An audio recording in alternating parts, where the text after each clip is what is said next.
David, excerpts from the last visit. When was that? 2022 at the Great Synagogue, where we met together with all our Jewish and Christian friends, and that will be repeated this coming December the 18th for those who are in Sydney or those who would wish to go to it, which a number of people will do from all different states, etc. And I think one of our committee members will put up the link for the registry for that at some stage during the night. So welcome everybody once again as we meet together for the last SCAFI meeting, Southern Cross Alliance for Israel meeting for the year.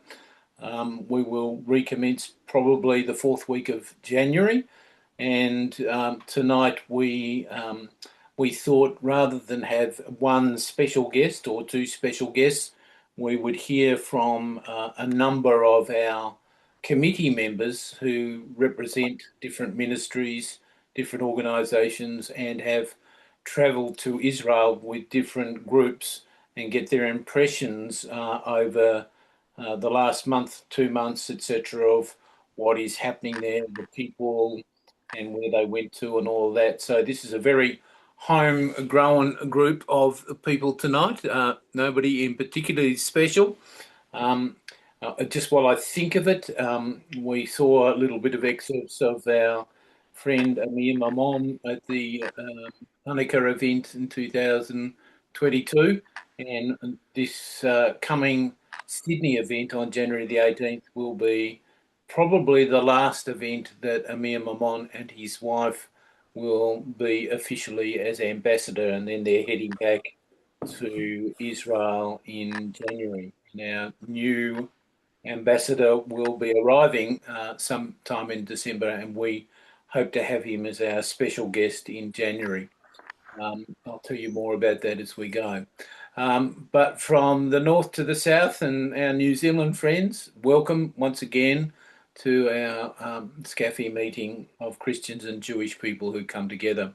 And it wouldn't be a meeting without our good friend, the founding rabbi, who has just returned from New York, I think, where I actually caught a photo of you that Stephen posted this morning that you were highlighted, Rabbi, in international news.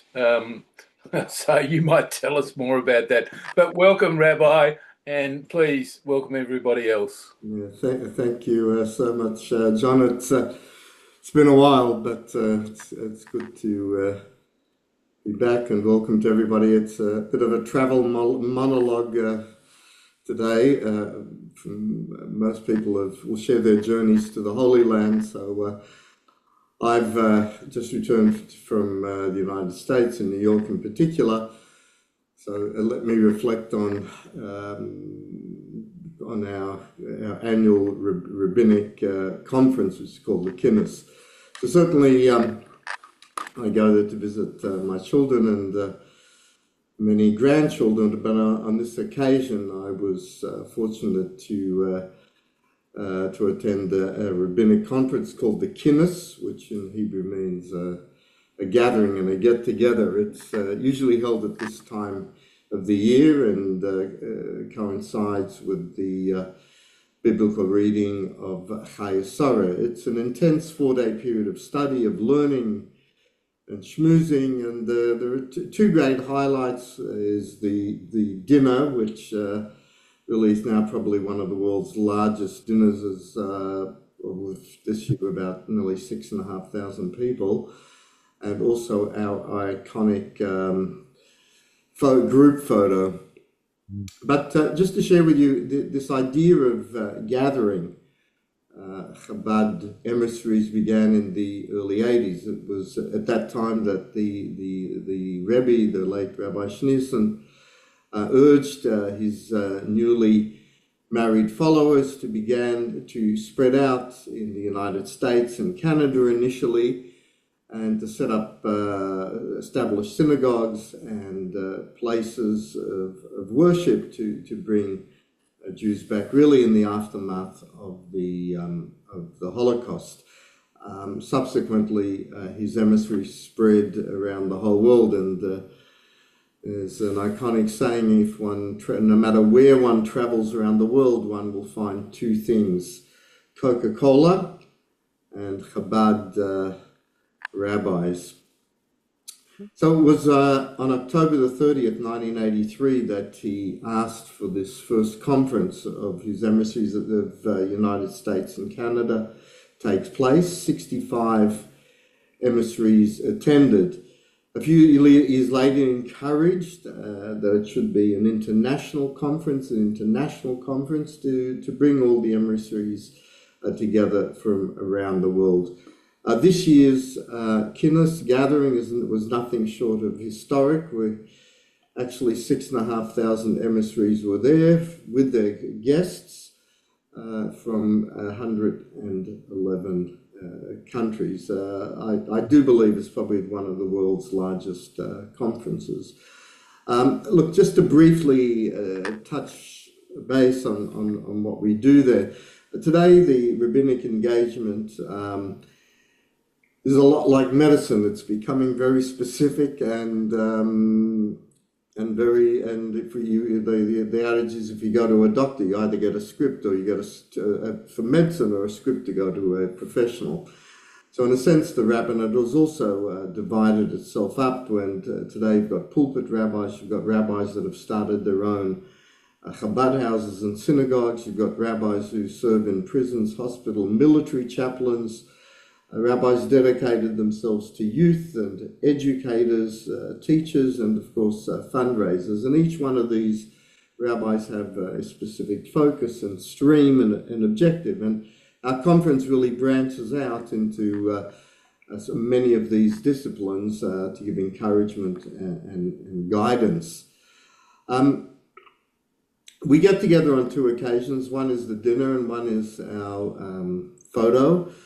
In days of old, we used to have a platform, and the guy had multiple cameras, and that photo took probably a better part of 3 hours to get everybody to look at him and watch the camera.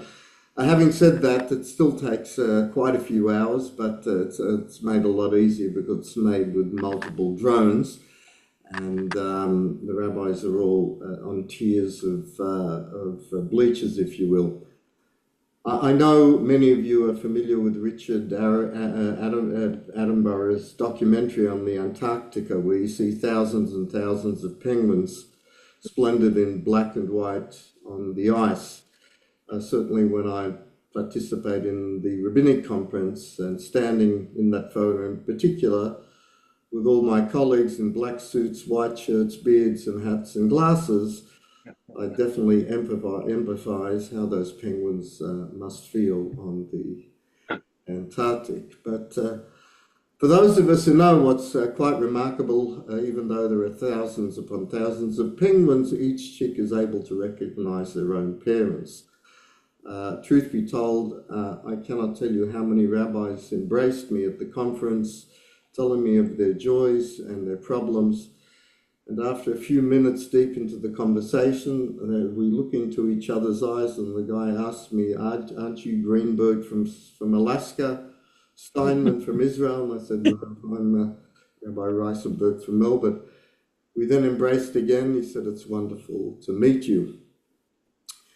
As much as the learning is of interest, it's always great to hear stories from colleagues, and I share with you about three. I managed to have a Shabbat meal with two brothers who probably picked the short straw when they were sent to Siberia for their shlichus, for their mission, if you will. So I asked him, how do you survive those cold Siberian winters? He says, very simply, I put my head in the freezer to warm up a little bit. And I asked him, how long are the summers there? And he responded, he doesn't know because he slept through the last one.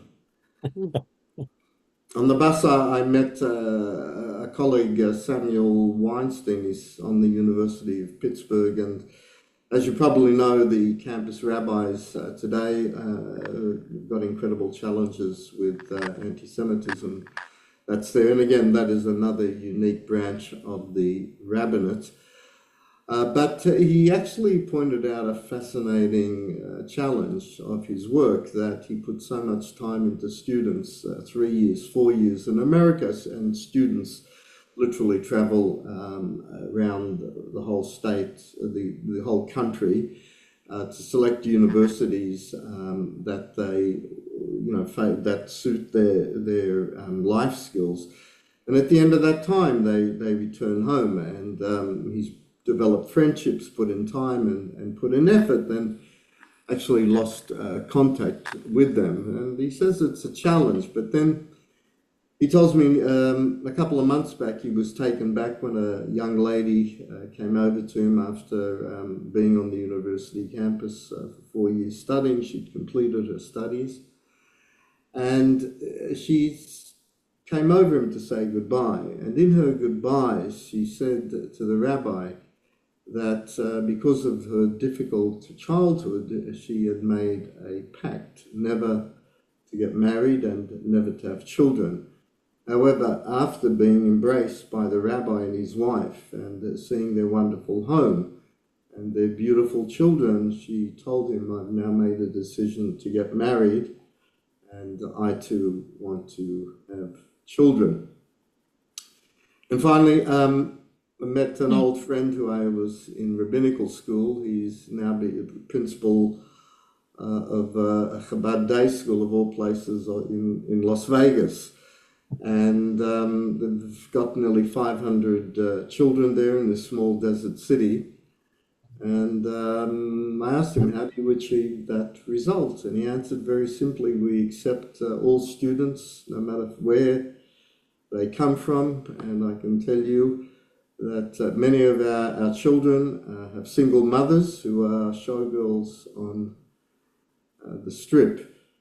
And perhaps to conclude, what has encouraged all of these emissaries to travel around the world, that the Rebbe often said in the aftermath of the Holocaust, whereas Hitler sought out every Jew in hate, it was our mission to seek out every Jew in love, regardless of who they are, where they are. It's up to us to embrace them, if you will, and bring them back to the fold. And certainly a pertinent message for all of us in a world that's permeated with terror and fear and destruction. We all need to do random acts of goodness and embrace people with kindness to stop the evil in the world and make this world a better and kinder place. John. Thank you, Rabbi. As always, wonderful to hear stories of hope and encouragement. And yeah, so just wonderful to have you with us back again at this time of the year as we move up to, Hanukkah and our Christmas period for Christian people. So I'm looking forward to actually being with you during that time as I get back to Melbourne.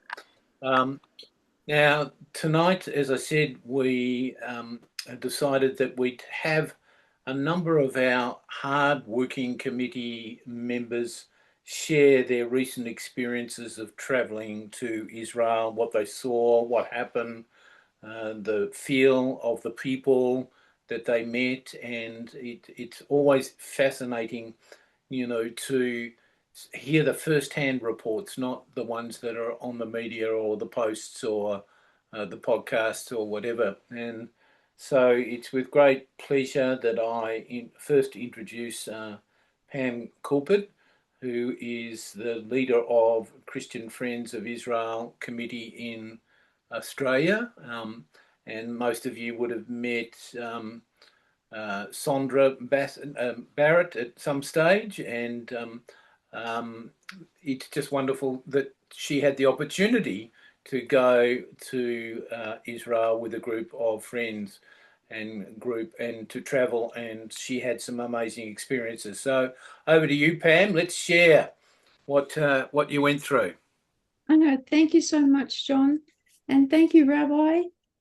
I think that some of the stories that I will talk about certainly show the Jewish spirit in trying to make the world a better place. So hello, everyone. We each have a unique journey when we visit Israel, and mine involves meeting the Jewish pioneers, building and restoring the ancient biblical heartland.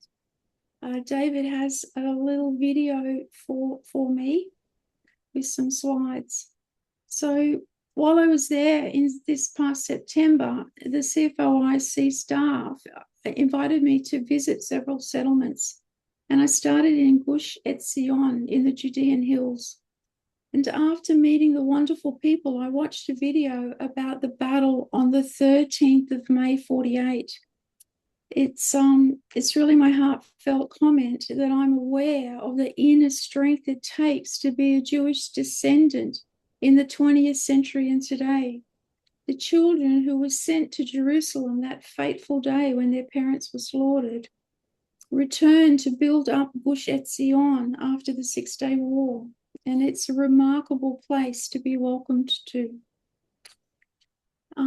The Oslo Accords divided the land into Area A and C with little more than inadequate fences as protection against brazen attacks. So on the third slide, this is the image of the hills of Judea and Samaria and how close the settlements are. They're just across the field. Yeah. And so you can see easily why they not only need lockable bomb shelters now, but they also need high-tech surveillance.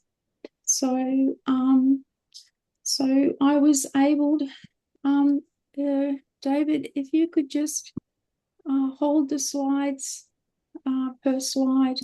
I was privileged to go to Bar Kokhba kibbutz, and it's just amazing to see that they are building a community in the exact same location as the 130 AD revolt. They've set up a community kibbutz there. So now this slide that David is showing us, I went to the Judean community in Otniel, and I met Chief Rabbi Benny Kalmanzon from the Hasidah Yeshiva in Otniel. That's located in the southern Hebron Hills. His story was absolutely amazing because his family on October 7, their story is one of courage under fire in the highest degree. Early in the morning, Rabbi Benny's son, Elihan, who is a reserve major in the Commando Brigade and a Mossad officer, organized the security team in Otniel, and with his brother Menachem drove down south, ending up at the gates of Kibbutz Be'eri. The residents were there screaming, "My sister is inside, my brother is inside, please save them." So the men found an abandoned armored personnel carrier and entered the kibbutz. For 14 and a half hours, they went from house to house, rescuing families through the windows of their safe rooms, filling their vehicle, driving to safety, and returning to the farming community turned killing field over and over again. On their final trip into Be'eri, and having saved more than a quarter of the residents, Elihanan was killed when he entered a home. And on that day, 97 members of that small community were butchered. So it was a privilege to visit the newly constructed yeshiva building, which is established in honor of his exceptionally courageous family. And from the image, you can see they took a cutting from one of the trees from Kibbutz Be'eri. And so the next slide is we went out to Ruth's farm. Yeah, just hold it, please, David. And I'd like you to meet Ruthie's husband. They've established a therapeutic ranch in Anathoth, an ancient Levitical city in the territory of Benjamin, just northeast of Jerusalem. And in times gone by, 128 men returned to that location after the Babylonian exile. This is the hills of Judea and Samaria. So after October 7, Ruthie welcomed many families who were forced to flee from the Gaza envelope to the Dead Sea. And the children of the families were able to visit all the therapeutic animals and just be given that joy. And that was while Haman and his two sons were called up to be in the IDF reserves in Gaza. So I'd like you to meet Hayim. Hi, my name is Chaim, and me and my wife are running this therapeutic horse farm in the north part of the Judea Desert, up from the Haina Valley. Haina Valley goes all the way to Kelt Valley and to the Bikat Yarden, the Moab Mountains, the Jordan Valley. And on top of us is the mountain where the Good Samaritan story happened, on top of the road, the old road to Jerusalem, which is the current road. So the Good Samaritan story happened just here, and the story of the war between Shaul and the Palestinians many years ago was here. And now what we are doing in this place is healing soldiers from the war, both post-traumatic soldiers and just treating the families. Like 2 weeks ago, we had a group from a very high-end unit and guesting the parents, the father that in the past 2 years was service for many days, and one of his children. And the children are 8 years old. They didn't see their parents for their fathers for 2 years. And I just tell you a story of what happened at this occasion. We did a treatment exercise that the father is on the horse and the child is taking the father in the arena, and the child is supposed to be responsible on the occasion. And this father is sitting, he's a big fighter and a macho guy, he's sitting on the horse, and his little girl is leading him, and I'm instructing her what to do. And I'm telling you, she did this and that in order to move the horse and so on. And eventually I ask her, what are you going to do if the horse is not going to respond? What are you going to do if you do everything that they told you, but it's not going to work? And she's like raising her blue eyes, looking at me, surprised and totally helpless. And I'm asking her, what are you going to do if nothing's going to work? And she has no idea. And I take her head and I turn it all the way to the right. And I pick her head up, and she looks up at her father sitting on the horse. And all of a sudden she smiles and she looks at me and she says, oh, I asked my father. And her father tells her, hey, I'm here for you. Whatever you need, I'm going to be there for you. So if you need me, if the horse doesn't respond, if you need me to take him a bit to the right, if you need me to take him slower a bit, slow him a bit, to push him a bit, just, I'm here for you. And that was, it always, you go from the horse and it reflects on life. And for the first time in the past 2 years for this girl, she had a father she could address to. And he told her, listen, I'm here for you. And that was a very, very moving moment. And this is just an example, through work, so.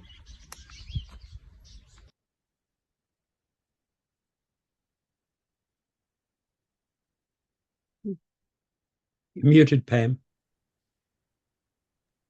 This is Elad's farm, and Elad is a personal friend of Shmuel's, and his daughter was there murdered at the festival on October 7. And coming out of that, he has prepared a farm in the Jordan Valley that is establishing to the place where soldiers can come and debrief in their being as they come out of Gaza or the Northern Front before they go to their families, just to have a day or two of adjustment in terms of how they go from a war zone to their family dinner table. And so I met a lovely young IDF soldier there, 20 years old, and I couldn't help but compare him to my nephews of the same age. But this lovely young man, his iPhone, he disclosed to me that he had 3 bullets shot into his thigh, and showed me his video footage on his iPhone, footage of buildings, explosions, injured and deceased soldiers, dust and demolition, all in the pursuit of rescuing the hostages that were stolen on October 7. And he really did make an impression compared to my nephews of the same age. So the most important thing is the next slide. The most important thing to leave you with is for you to know the mutual trust and friendship you show to the communities is appreciated beyond measure. Words cannot adequately express their gratitude. So thank you to everyone who has supported the CFOIC Heartland. Shmuel would love you to visit these communities. They have a tour planned in March 26. And if you can't make it to Israel, then Shmuel will be traveling around Australia in February next year. Thank you so much for your time tonight. Thank you, Pam. Wonderful, and we will bring people up to date with Shmuel's visit in February as well as we go into the new year.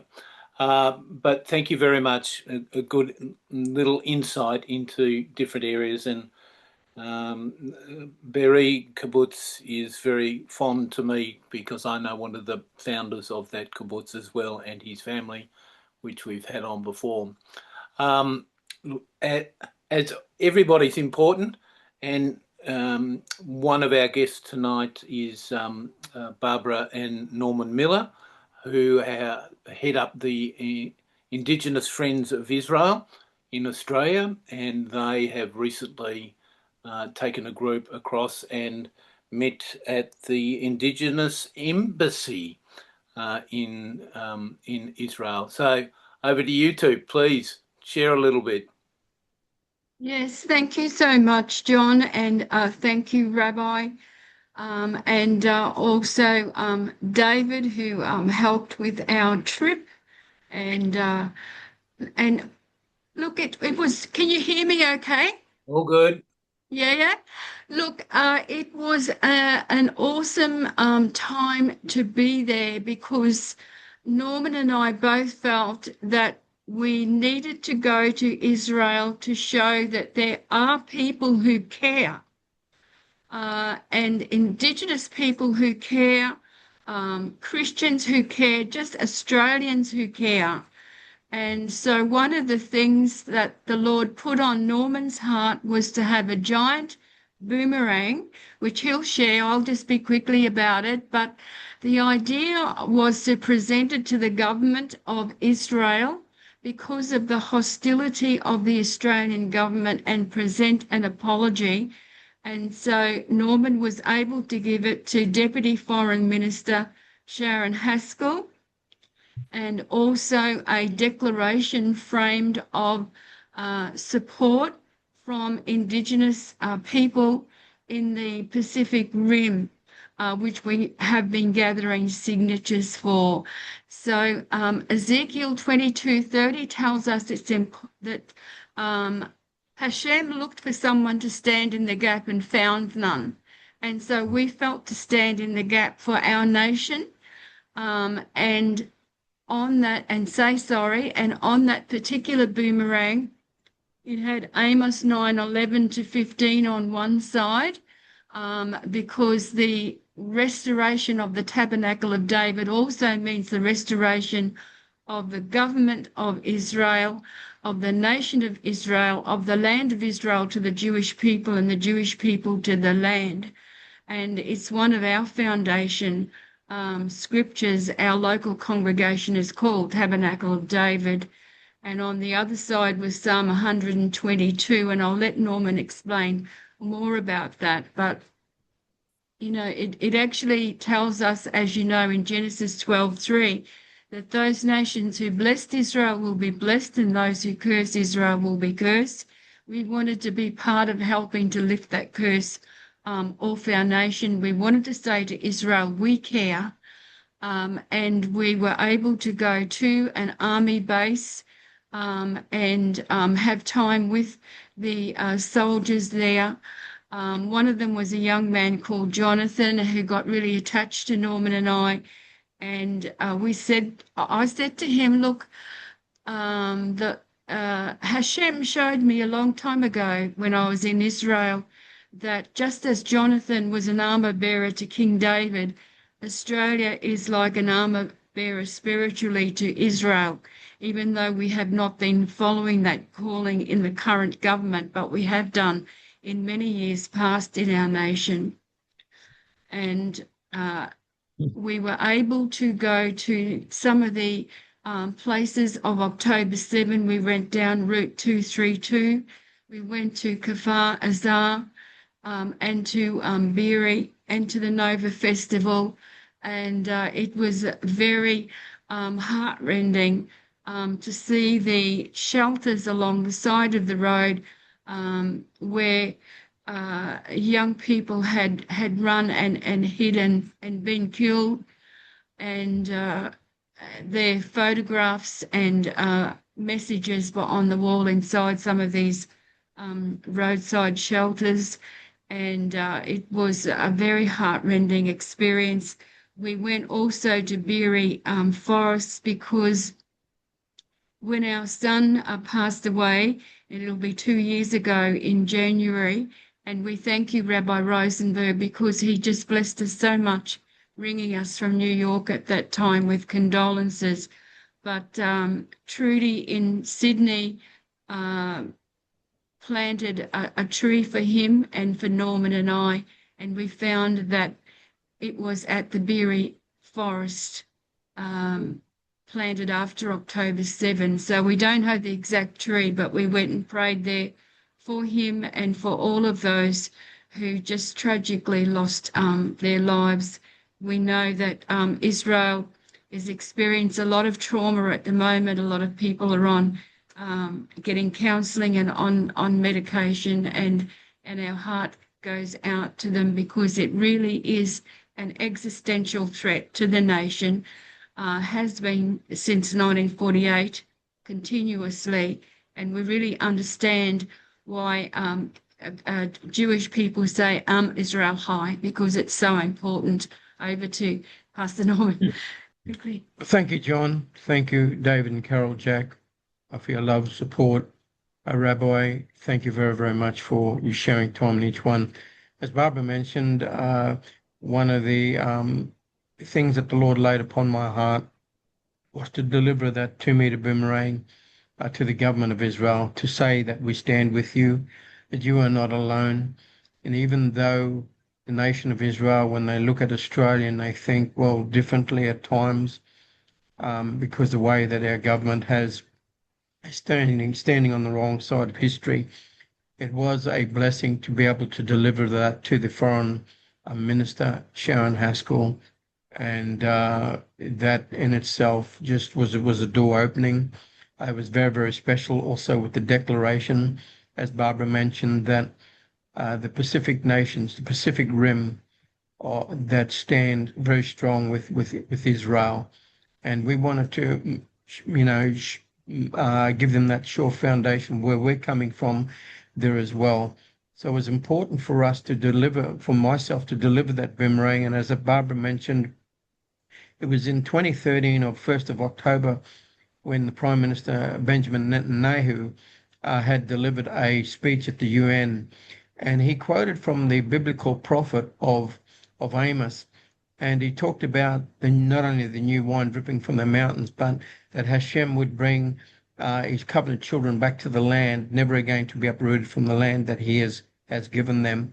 And on the other side of that, Vemre had the scriptures there of Psalms 122, and we all know what that's in reference for of people coming up into the gates of Jerusalem, and also talking about not only the tribes of Israel, but I identify also with the tribe, and I align it with the line of the tribe of Israel there as well. And so I think that was important, but also praying for the peace of Jerusalem and making sure that they know and they see where are many of Australians and that are stand strongly there with them. I wanted to encourage the nation, but also wanted to encourage the IDF, the young ones that are that are in the army there, where I got the opportunity to speaking to them at the Wailing Wall, and I gave them the scripture that they would be known to them about the lion will rise again, the nation of Israel will rise again, they will dance again, they will sing again. And also the other Bible verse was in the book there of Psalms, where they will be bold as the lion again. And I think that boldness has been there, and it encourages me. And I came away being encouraged and knowing that myself and Barbara and each one of you that have a love for Israel, knowing that we can play our part, and I will continually be on that journey to stand strongly there with him and saying, you're not alone. In the next couple of days, Barbara and I will be going to Israel, where there will be, to Sydney, where there will be a group of people from around the world that will be assembling in Sydney. So we've been invited to be at that event. So thank you, John. Thank you, David. And thank you, Carol. We've and got Rabbi. some great Zooms coming up on settler colonialism if you're interested. IndigenousFriendsofIsrael.org. God bless you. Blessings. Thanks, That'd John. be good. Put it in the chat box, please, Barbara. Okay. So people can register for that event. I think it's Monday week that event will be on a Zoom.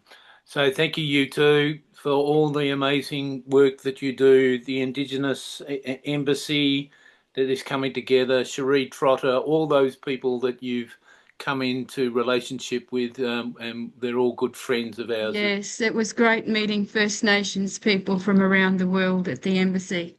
Yeah, wonderful. Now we will move on. One of our other great committee supporters is Ian and Mandy Warby, for Christians for Israel. But Ian wears about a dozen hats. I can't reel them all off, but I know that UCB and Vision Australia and many other things he's been involved with. And Ian and Mandy just spent a couple of weeks recently taking a group across to Israel, and then I think I'm jealous, they had a week on their own. I don't know if we'll hear about that, but over to you, Ian. Thanks, John. And it was so good to hear from Barbara and Norm, and we saw them and many others while we were there. So I've written out my report because I've got a lot to report. I've also put together a little bit of a slideshow, so I'll get David to run that so you can see some of the scenery represented. So we and 80 delegates from around the world attended the Christians for Israel International Forum in Jerusalem. It's like a real big family reunion with friends and colleagues from around 30 nations, all coming together to share their hearts, their experiences, and to be recommissioned to the ongoing work of loving on and supporting Israel and her people unconditionally and comforting them as our brothers and sisters in these troubled times. We had some amazing guest speakers like David McQuaitman from the Isaiah Projects, who spoke to us on our invitation to the Sabbath, as per his very popular book. We also had, by Zoom, the father of a rescued hostage survivor, Tal Shalom, who, with his wife Adi and daughter and son, they'd been captive for 505 days. and they shared how they coped with the tragedy, even with their father-in-law being murdered by some of the 6,000 terrorists who invaded the communities along the Gaza Strip during the, including their kibbutz, Be'eri, on the morning of October 7. We had several theologians and authors give very inspiring presentations and their new books, including Reverend Oscar Lohus and his best-selling new book, 30 Misunderstandings About Israel. We got to hear from our wonderful friend, Benjamin Philip, who's an Orthodox Dutch Jew from Holland, and he's the director of Hanini Soup Kitchen. And this place serves where Christians and Jews come together in acts of kindness and charity, supporting, strengthening one another through shared biblical values and prophecies, especially in these challenging times. And he showed us the giant golden menorah that Christians for Israel Germany had presented them. We visited some of the Southern Gaza envelope sites, and we heard from the leadership of one of the first responding organizations, Zaka, and its commander, Nakam Dijkzoeken, where he and his wife and son responded to unimaginable scenes of terror in southern Israel. For 2 weeks, he and his teams worked tirelessly from the Nova Dance Festival site to the surrounding kibbutzes, recovering victims with reverence and dignity and care. We learned how his resilience is rooted in his faith and a steadfast conviction that light must triumph over darkness. Through Zaka, Nachman continues to embody the spirit of Hesed Shel Emet, true loving kindness, restoring humanity in the face of evil, and living out the words of Proverbs 24:11 to rescue those being led away to death. We also had some wonderful expert speakers like Andrew Tucker from the Hague Institute of National Cooperation.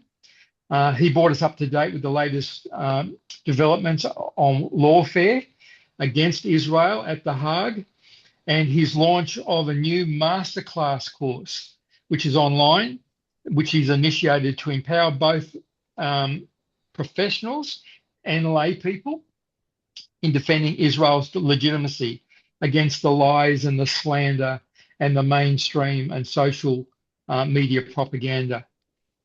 We also had former member of the Knesset and former envoy against anti-Semitism, Michael Kotler-Wunsch, present passionately about the deliberate plot to launch an unconventional war for public opinion, including the weaponization of law and morality, and how anti-Semitism is like an ever-mutating virus, and how Israel is the proverbial canary in the coal mine, and warned us that whatever happens to Israel will happen to us all here in the West.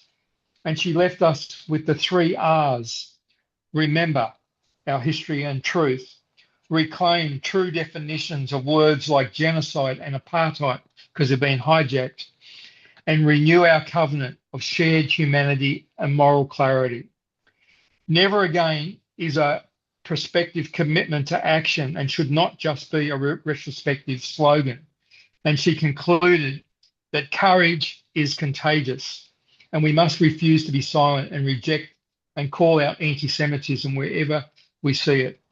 We also had Itamar Marcus, the founder and director of the Palestinian Media Watch, speak on virtuous violence, how the PA turns good people into terrorists using media and paid activists to indoctrinate our youth in the universities and in the marketplace of public opinion with myths and false religious obligations. After the forum, we commenced our 8-day Christians for Israel Anzac Solidarity and Study Tour. We had 25 Aussies and Kiwis, and we also visited the Nova Dance Grounds and the car graveyard and the kibbutz communities in Kfar Azar and the Anzac Memorial just outside Be'eri. And we also went to Sderot, where we heard from first responders and survivors. Those first few days were emotionally hard and quite confronting, but the response from the locals was enthusiastic and welcoming, and they were so touched that we had travelled so far to show our love and support. We visited some traditional and iconic sites in Jerusalem, including the Mount of Olives, the Commonwealth War Graves, the Garden Tomb, the Old City, the Western Wall. We visited Magen David Adom, and many of us gave blood. We also visited the new Hadassah Rehabilitation Hospital and saw the amazing work that they're doing. Our people handed out friendship cards and knitted beanies to victims and to soldiers, which were just received with such joy and love. We visited a moshav called Roy in the Jordan Valley, and we learned how the locals, who were mainly non-religious and secular, became warm and affectionate Christians who were volunteering during these past 2 years. And now they welcomed us and gave us great hospitality. We went up to the far north, just under Mount Hermon, to a Druze community called Majul Shams. You may remember last July, 12 children were killed while playing soccer by rocket fire from Hezbollah. We spoke with a little boy who was a survivor and his mother, and the mayor and the local Knesset reps gave us all VIP welcome. And they were amazed that Christians from Australia and New Zealand would care for them and raise money to help them recover. We raised over $86,000. 80 children were playing soccer on that Saturday, and over 25 were injured. And one of the boys, who was a friend of Rowan, was killed right in front of him. And he was hit with shrapnel himself and had a bit of shrapnel only about a centimetre from his heart, and yet he survived. And Mandy was able to give him some new soccer balls and a toy koala. And the smile on his brave little face just said it all. We visited another kibbutz near the Lebanese border called Kerem Ben Zimra, which has about 140 families there. They're famous for their vineyards, and they were regularly targeted by rockets from Hezbollah just over the border. The children were scared to go to school or to play, so Christians for Israel purchased a new bomb shelter right next to the playground. And the locals were so appreciative of this practical act of love and kindness. We got lots of smiles and warm hugs. We visited Samak up in the Galilee, where the Australian Light Horse did a daring midnight charge back in 1917 of the railway station, and many of the riders were part of the Queensland Black Watch, Aboriginal riders whose bravery and riding skills were legendary. There's a statue there of an Indigenous rider tending the grave of one of the fallen soldiers along with his horse. Christian for Israel helped raise the funds for that, and the local representative of the Kinneret College was so thrilled to have us come and visit. We took our group to Hippos, one of the Decapolis cities, which is high up overlooking the Galilee, and where many think that Jesus cast the legion of demons into the pigs. It later became an important Christian centre in the Middle Ages, and there were 7 churches established there, and the Bishop of Hippos also attended the Council of Nicaea in 325 AD. The archaeological ruins and the streets on this hilltop site are just amazing, and we visited right on sunset, and the views across the Galilee were just breathtaking. After the tour, Mandy and I were taken by a driver and a guide with Karen Hayasod and United Israel Appeal to visit the projects we'd sponsored at near Yitzhak, which is a dairy kibbutz of about 600 people, just a few kilometres from the Rafah border in the southern Gaza region. On October 7, the kibbutz was overrun with Hamas terrorists, and about 12 people were killed, and the rest of the community shut themselves into safe rooms until the army came later that evening.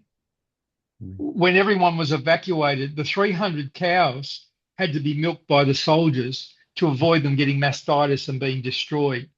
And the dining hall is central to kibbutz life, and it needed refurbishing.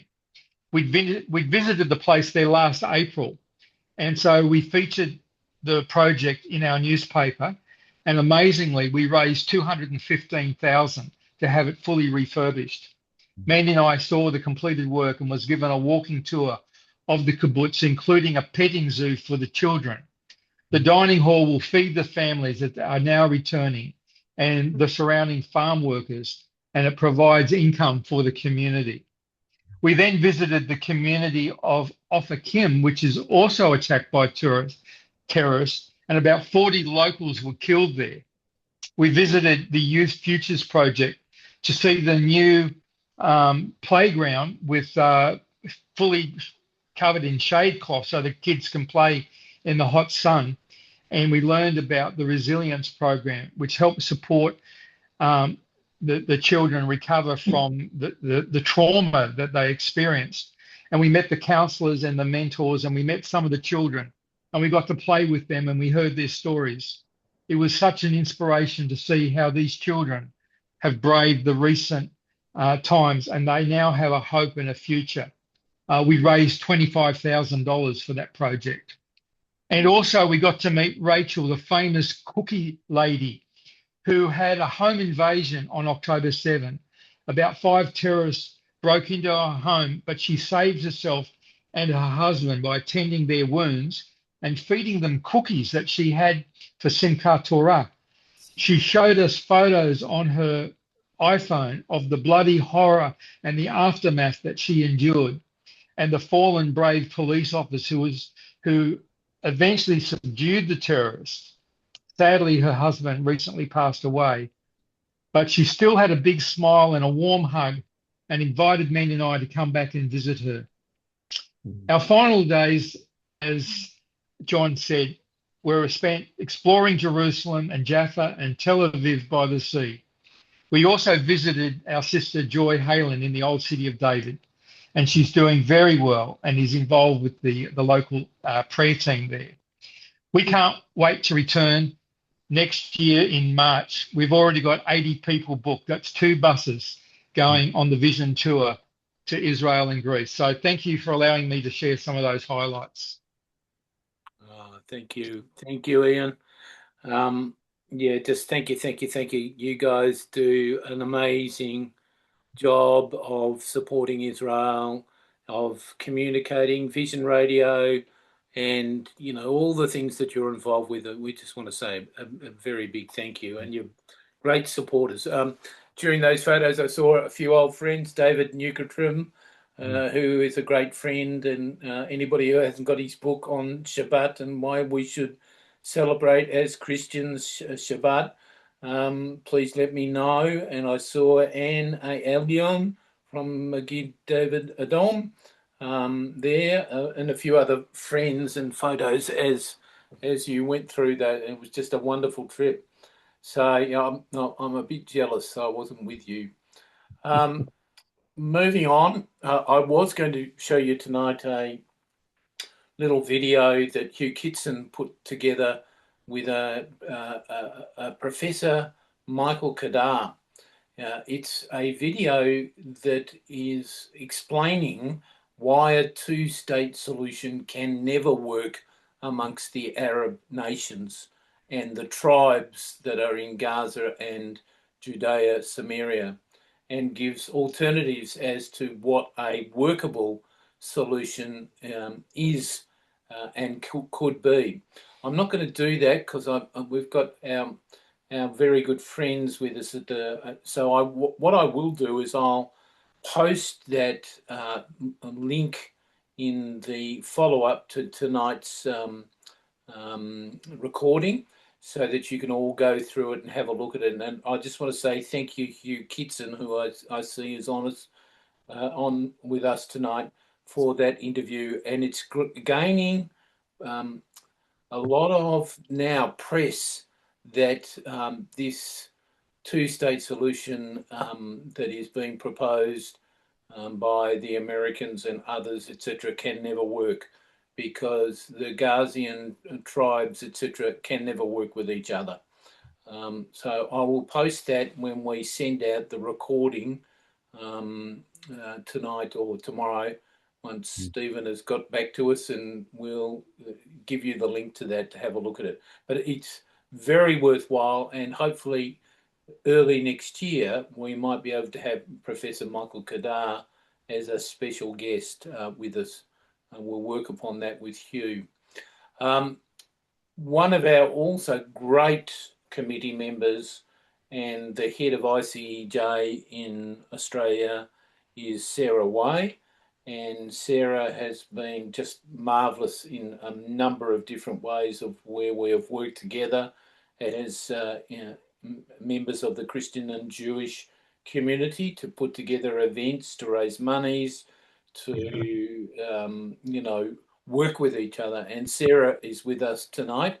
They have just again returned from a lot of things that happened in Israel. So, Sarah, can you unmute and just share some of those experiences of ICEJ over the last month or so? Thanks, John, and thanks, everyone. I was just enjoying the updates as well. And wow, Rabbi, thank you. I can still see the penguins there. And Pam, what an incredible opportunity you had. Some beautiful testimonies there. Barbara and Norman, so good to hear from you. We need to all go together. I propose that we all go together one time. That would be really good. Ian, that's incredible. Yeah, so good to hear from you as well. So very inspiring. Look, it's hard to top what's been shared in so many respects. Such rich times. You can't walk into that land without feeling deeply that it's a prophetic time, and particularly because we go during the Feast of Tabernacles, which is Sukkot. It's an annual event, and I'm sure many of you know some of the reasons behind that. But it is what you would call a moed moment, and the rabbis taught us so well around these things. But there was something very special that always happens at the feast. We go with expectation that Hashem will speak and will be part of something very spectacular. And we were. I mean, we were there obviously when that during Sukkot, when the hostages were released, when Trump arrived. I mean, we were there for such historic moments on a global front. It was really a privilege to be there. But the reason why we go during the feast, just for those who may not know, it's a beautiful scripture in Zechariah 14. I thought I'd just read this out. And it shall come to pass that everyone who is left of all the nations which come against Jerusalem shall go up from year to year to worship the King, the Lord of hosts, and keep the Feast of Tabernacles. And so we've been doing this, the ICJ, since 1980, this beautiful biblical feast that we learn more and more about each year. It sort of unravels. It's incredible. And I won't go into the reasons why, but even some of the moments we had, we just knew that Hashem was smiling down upon us. I will just share a few quick highlights. Everyone perhaps knows the Jerusalem March. It's an institution. Families come down to meet the pilgrims. It was the largest solidarity gathering in Israel since the war. We had thousands and thousands walking the streets from all the different nations with all our flags and all our headdresses and different indigenous nations from 72 nations from around the world. So it was very incredible moments. Always one of the highlights of the feast is to walk down the streets and stand in solidarity with Israel, handing out flags to the kids and gifts that we give, and seeing the tears in their eyes and faces. And this is all before October 7. The last two have been unbelievable. And then this year, walking along the streets, there were more tears, there were more joy, there was embrace. People were just coming in and hugging us and saying, "Thank you for coming." It was tangible. But we'd planned the walk as we always do, and we ended this year at the Rose Garden that overlooked the Knesset. So we had about 2,000 Christians there gathered to pray over the Parliament. And you couldn't have planned this. That was the time when they were there. Within the hour or two, they were gathering the members of Parliament to sign. So we had a prayer vigil planned months in advance. All the security was done and everything, with over 2,000 there from around the globe, really just interceding and praying for this. And just only a few hundred meters away, where this Israeli cabinet was actually convening in the Prime Minister's office to consider and approve the first phase of the Trump plan for Gaza. So we felt we were there very much for a historic moment. It seems every feast there's something quite profound when we come during that time of year. And then within 4 days from that moment, all 20 living hostages left Gaza and were released. So we were there really in such a tumultuous, beautiful, heart-wrenching time. So I would just say that would be one of the many highlights. And many of us, and a few of us are on the call now, can probably appreciate the depth of what that meant, particularly as we've been praying ceaselessly for 2 years, every week on our global prayer gathering. So to be there for that moment is profound. Look, we have an incredible Israeli night. We have special dignitaries come. They deliver warm welcome addresses, but also usually we get an address by a BB or the president, a video address. But this year he came down, and so that was quite profound for him to speak to us in person. And I actually got to meet him in person, which was incredible. But just for the decades of the work we've been doing, and thanking us for the solidarity and the action we undertake in Israel. So it was very moving time. It ended actually up with dancing and singing in the end, and we had Knesset members there and everything. So Israeli night was very special. We had youth night.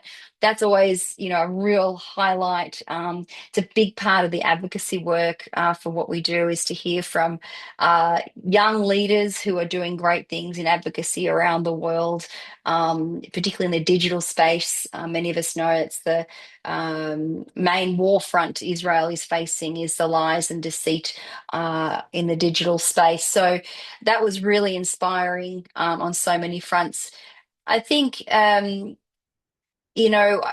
it's really, I think some of us are still processing. I mean, I think all of us, you sort of come back out of Israel, you're still processing.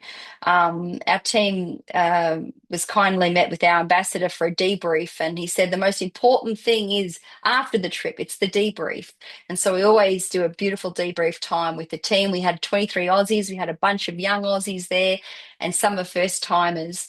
But we saw, we heard, we visited. You saw all the places pretty much. We went to most of those as well. We had a solidarity gathering 3Ks from the Gaza border. And it was the exact same place where we were from October 7.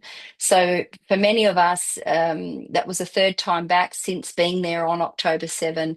And we were able to meet with the families, and this time, invest some incredible funds for rebuilding some of these kibbutz areas as well. So hearing them, seeing them, visiting the aid programs, so the equine horse therapy, actually the Australia branch, we were able to invest with VR headsets, which just means you've just heard how the therapy is so hard to access, all the trauma. The whole nation is in trauma. Every time I've gone back, there's a different facet to that nation. And it's deeply impacting and moving. And I think being able to be there, as the others have shared, seeing and hearing the work that we do on the ground here, fundraising and going to the land, seeing the people, the embrace, the bomb shelters, we often say, is like a big, heavy hug. And some of the programs that we've been able to be a part of is such an honor and such a privilege. So, but seeing them again in action is incredible. So, and just one of them was a highlight, was the VR therapy headsets. So hundreds of Israelis can access trauma counselling, not through traditional means, going to a physical counsellor. They can do this through VR therapy. So yeah, look, it was incredible. Whether you're driving in a car or the hotel chef we got to know and hearing his story, so many stories. You can't bottle it up, but we spend a lot of time. I mean, you can go on these trips, you can be picked up on a bus, and you can, go throughout the land, you can see all this, and you're not really getting to know the Israelis. And I think it's just the one thing I love about how we run the trip, because you can't not leave without, and everyone else has expressed that heart that you're able to just share with the Israeli people that they need at this time, and to comfort them, which is our role as Gentiles, to comfort God's people. So it was such an honor, and it feels like we come home more blessed, more enriched, more inspired. The most incredible, resilient people I've ever met. Actually got to meet one little quick thing. I'm watching the time, don't worry. Sarah Milgram and Laurent Morensky, a Jew and a Christian, you might remember, were horrifically killed outside of the Jewish Museum. They were due to be married, and that really hit the heart of the Christian and the Jewish community earlier this year. And we ran a fundraising event that was built in and around honouring them. So I got to meet the parents. I got to share with them the event that we did in Melbourne. And I was moved to tears to think that we did a fundraising event that built this in, and to remember them and be part of sharing that story. So little things like that, just little highlights along the way with the people, the feast, and just being there for a very uh, yeah, a moed moment, I would say, an appointed time. It certainly was. I think I'll leave it at that. There's a few other highlights, but I'm conscious of the time. We went to the desert. We worshipped in the desert. It was an incredibly blessed time. We had the Deputy Prime Minister of Fiji there. We had the roll call of the nations. I think many of you have heard and read a little bit about the work that we do, but it was profound, deep, and as most people do, by the time you're sitting on the plane coming back home, you're usually working out how to get back there the next year. So, yep, there's plenty more trips. Our young ambassadors Arise programs coming up next year. We've got, of course, the feast each year during Sukkot, and it's a very profound time to be there among the nation at that time. So, thank you very much. Any questions? Happy to ask, but I think Thank you, that'll do for Sarah. tonight. Yeah, thank you. Like, you do so much amazing work, and the ICEJ website and the fundraising. But we're all working together to do what we can, and next year we'll be talking about how we do all that together. I think Sarah's suggestion that we all need to go at once, all the different organisations, is a brilliant idea.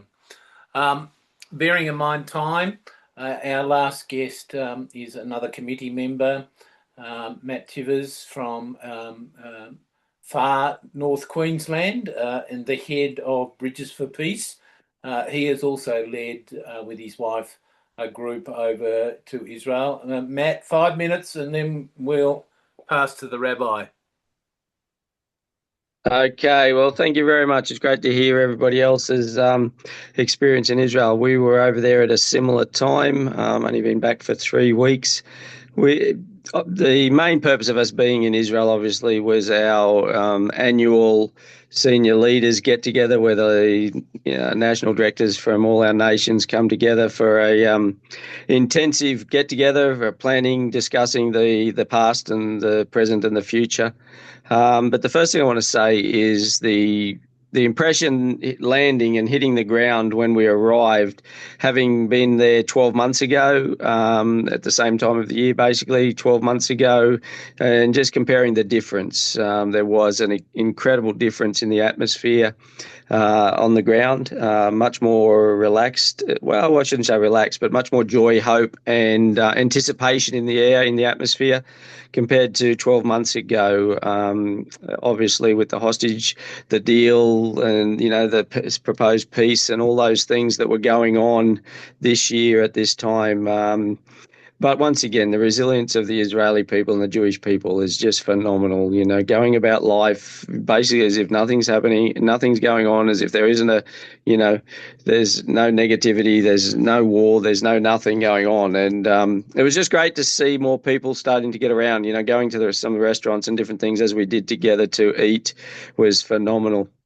And just seeing that there was starting to get, more and more, a few more tourists, and compared to obviously last year. And so things are picking up. But, like everything on the ground, there is still that air of, we'll wait and see. They've been around long enough. They've been through it more times than they care to remember. Supposed peace, supposed, all these answers and final solutions and so forth to the problems that they face, but they know full well that things don't usually work out the way the enemy says they're going to behave. So we had, I guess, 3 or 4 of the highlights for us, other than Bridges for Peace coming together and realising, really chewing the bones of where we're at and what we've done over the years, being involved in Israel for over 50 years. realizing that, yes, we've grown financially every year, but the reality on the ground is that money is doing less this year than it's ever done, even though we've, had a record year with inflation and the cost of living and all those things that are, impacting the war, impacting Israel. We're actually doing less now than we've really done for probably ever with the money, because it's just not going that far. So we came away with the one clear objective, and that's that Bridges for Peace globally is going to double in size in the next 3 years.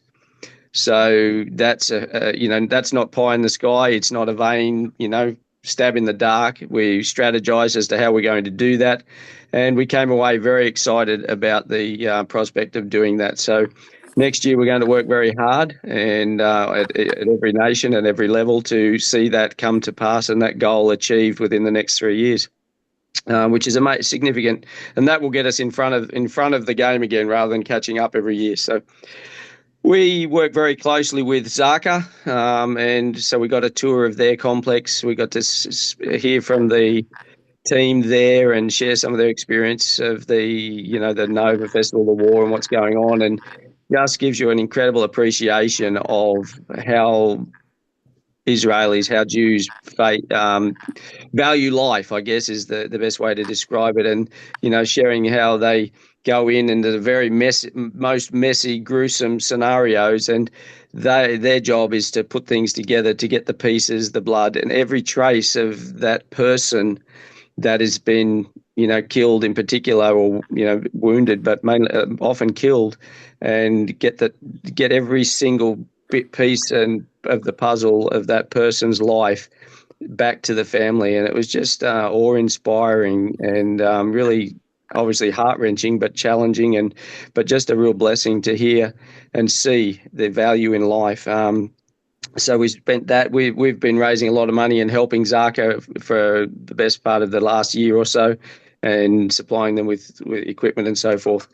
La Havas, another organisation, we got to spend time with those guys. We got the helicopter ride and, all sorts of stuff, seeing what they do and hearing their story there.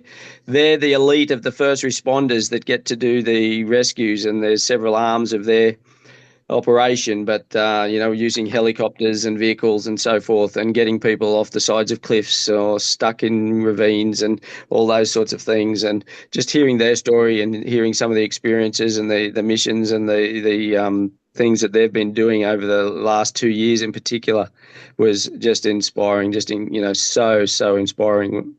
And got to have Shabbat dinner with David Nakroopman, my wife and I, which was just lovely. David Nakroopman's a very close friend of ours personally, but also of Bridges, has been for many years, one of our key speakers at our institute that we run every year.